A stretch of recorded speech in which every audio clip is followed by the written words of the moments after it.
Yung journey ko talaga noong una, hindi ko talaga makalimutan kasi sobrang dami ko talagang followers doon. At dami kong pinaghirapan, dami kong sinacrifice, time, effort sa page ko na yon.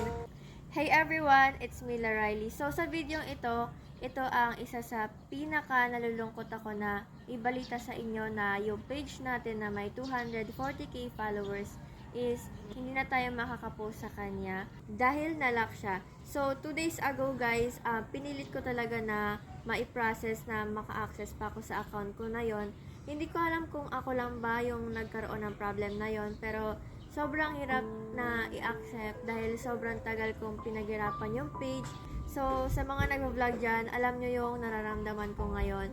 So, sobrang nalulungkot talaga ako kasi halos mag-iisang taon na ako na mag-vlog.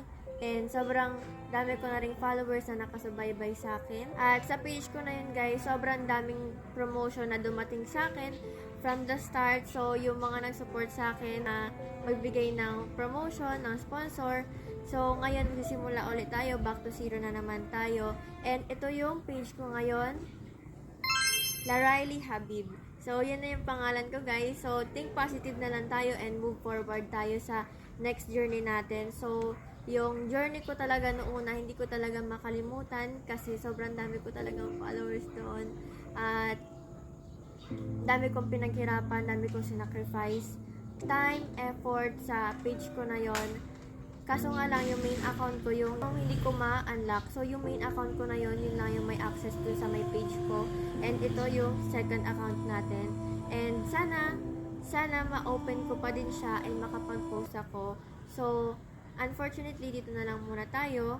And, yon halos 2 days na rin ako sobrang malungkot at syempre wala akong ma-content, wala akong ma-post. Kasi nga, ganun yung nangyari sa account ko na marami nakasubaybay sa akin. So, sa panibagong page natin na ito, patuloy pa rin ako na magbabahagi ng magandang balita sa inyo, magagandang videos, and marami pang tips na ibibigay ako sa inyo. And mga karusi ko dyan. So, sa mga nakarusi dyan, maraming salamat po dahil syempre, from the start and hanggang doon, yung page ko is supportado nyo. Pero, fighting lang guys. So, patuloy na ako dito magpo-post and everyday na sana makapag-post na ako dito and sana mabalik ko pa rin yung isa kong account. Please share this video para alam din po ng other supporters ko na hindi pa nila alam. So, yun guys. Sobrang malungkot pa rin ako. Hindi lang halata sa mukha ko ngayon. So, thank you guys.